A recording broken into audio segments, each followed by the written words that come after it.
it with music, beautiful music.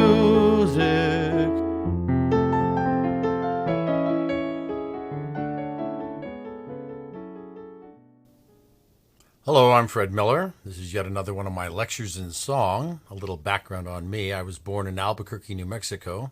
Had a wonderful classical piano teacher who schooled me in Bach, Beethoven, and Brahms, and that included my interest in the history and the whole historical context around these lives.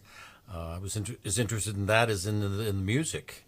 That started at age 7 and went on till my 13th birthday. Right on that day, the Beatles arrived, and suddenly my musical loyalties were somewhat split between classical music and the golden age of 60s rock, and that went on through my teen years till the summer after I graduated from high school, at which time I hitchhiked with a friend from New Mexico to the Woodstock Festival. I'm even in the poster. But that was it for rock music. I wasn't interested so much in going to college. I went very briefly, got a VW bug, traveled through the states, settled in Greenwich Village, and then some point somebody gave me an album of Ella Fitzgerald singing the Cole Porter songbook, and that was it. American popular song. I knew that was going to be my musical life. Gershwin, Porter, Kern, Rogers, Berlin, Fred Astaire, Judy Garland, Ethel Merman, Frank Sinatra, Bing Crosby. I was absolutely enchanted with it then, as I am now. I knew this was going to last, and here I am these many, many years later. I came up with the idea of a lecture in song. Each one would be a profile of a great personality or some aspect of American popular song. I started with 6 programs. I thought that's what it was going to be limited to, but then I kept adding, and then to date now I have 75 different lectures in song, each one described in detail at fredmillermusic.com. The program at hand here, Harlem Renaissance, Part 2. Part 1, I tried to really describe the black presence in American popular song very, very superficially. I mean, how can you, this is such a vast field, with just 6 personalities in the first part. I did Bert Williams, Ethel Waters, Duke Ellington, U.B. Blake, Bill Robinson, Cab Calloway. And now Part 2, Harlem Renaissance, more pioneers, groundbreakers, people who got there first, people who took the blows. This is being black entertainers in that age. This was really a forefront of the whole movement toward full equality of black people in America. Among the personalities, well, we'll start with Lena Horne. She was a pioneering beauty. She was the first crossover sex symbol.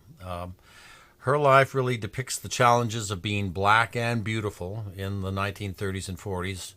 She defied the stereotypes. Her stepfather actually insisted with the movie moguls. He said that if she's going to be in the movies, she can't play a maid. She can play someone who has a maid, but she's not going to play a maid, and she never did.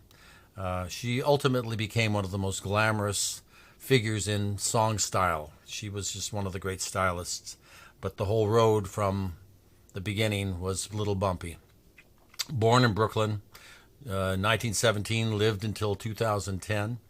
Her parents divorced, and she was parked with relatives and friends and lived in Florida and Georgia and Ohio. And finally, she made her way back to New York with her mother and her new stepfather, who, as I said, was a very supportive figure, and quit school at 16 to dance at the Cotton Club.